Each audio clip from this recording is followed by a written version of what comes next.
देश में इस वक्त सबसे ज्यादा चर्चा संसद के बजट सत्र को लेकर हो रही है। संसद का बजट सत्र शुरू होते ही राजनीतिक माहौल पूरी तरह गर्मा गया है। सरकार की ओर से संकेत दिए जा रहे हैं कि इस बार बजट में आम जनता, किसानों, युवाओं और मिडिल क्लास के लिए कई बड़े ऐलान हो सकते हैं।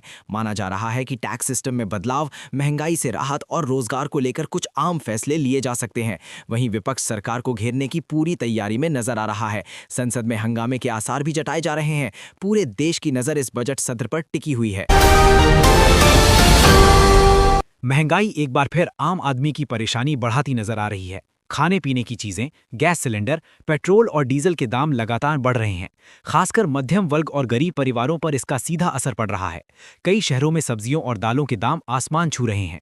लोगों का कहना है कि आमदनी वही है, लेकिन खर्च लगातार बढ़ता जा रहा है। सरकार का दावा है कि महंगाई को काबू में करने के प्रयास जारी हैं, लेकिन जनता को अभी राहत मिलती नहीं दिख रही। देश में बेरोजगारी को लेकर युवाओं की चिंता लगातार बढ़ती जा रही है। पढ़े लिखे युवा नौकरी के लिए दर दर भटकने को मजबूर हैं। सरकारी भर्तियों में देरी और परीक्षाओं के रिजल्ट समय पर न आने से युवाओं में गुस्सा देखने को मिल रहा है। कई राज्यों में युवा सड़कों पर उतरकर प्रदर्शन कर रहे हैं। सोशल मीडिया पर भी बेरोजगारी को लेकर सरकार से सवाल पूछे जा रहे हैं। युवाओं का कहना है कि अगर समय रहते रोजगार नहीं मिला तो हालात और गंभीर हो सकते हैं।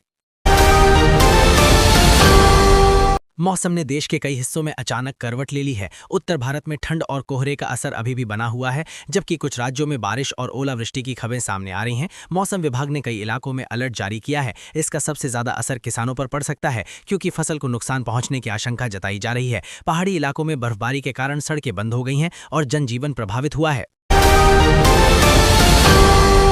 किसानों से जुड़े मुद्दों को लेकर देश में एक बार फिर सियासत तेज हो गई है।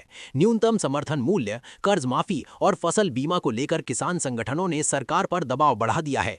कई जगहों पर किसान आंदोलन की खबरें सामने आई हैं। किसानों का कहना है कि उनकी मांगों को लंबे समय से नजरअंदाज किया जा रहा है। सरकार ने बातचीत का आश्वासन दिया है, लेकिन फिलहाल समाधान निकलता नजर नहीं आ रहा।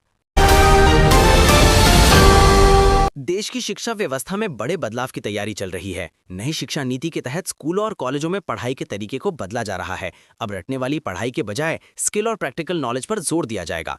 डिजिटल एजुकेशन और ऑनलाइन क्लासेस को भी बढ़ावा दिया जा रहा है। छात्रों और अभिभावकों के बीच इसे लेकर चर्चा तेज हो गई है।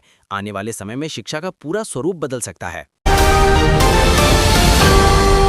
देश के हेल्थ सेक्टर को मजबूत करने की दिशा में सरकार लगातार काम कर रही है। सरकारी अस्पतालों में सुविधाएं बढ़ाने और नए मेडिकल कॉलेज खोलने की योजना पर काम चल रहा है।